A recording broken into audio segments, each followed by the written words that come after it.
I've always known that I wanted to solve very important problems that affect society.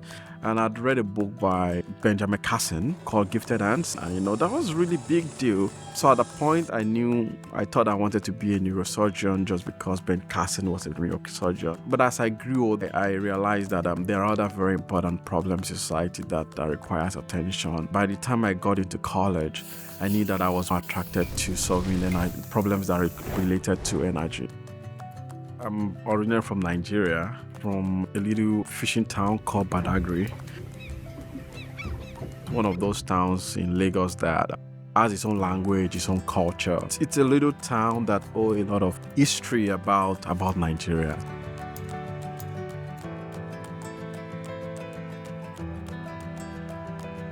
I was a very curious child. I really liked to ask the why questions.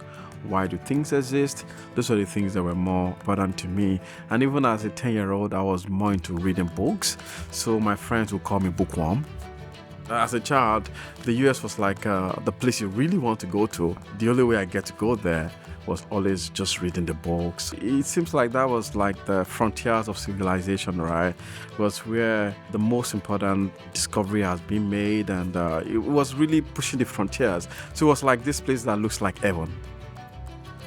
When I went to college, right, I knew I was more interested in energy-related types problems to solve because in Nigeria we have shortage when it comes to energy. So it's very normal that you don't get 24 hours supply of electricity. Those became problems that I care so much about that I would like to solve. As I went on, I realized that when it comes to the density of energy you can get from, say, a solar cell versus a nuclear energy tops that.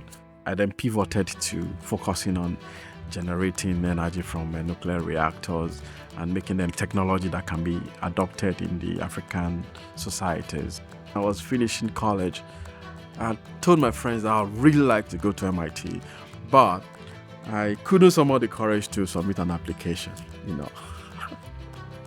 When I finished my PhD, I moved to New York to Brookhaven National Lab as a postdoc. Then I became a staff scientist, and I really thought my career was just going to be all there because I really enjoyed it.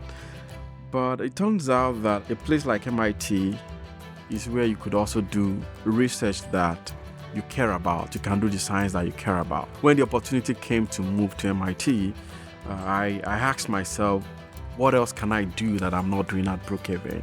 And it turns out that I have science questions in my mind that I've always cared about. And I tell my students that what I do, I don't see it as a job. I see it as a calling. And so when I get up every day, solving this problem is what is always in my mind.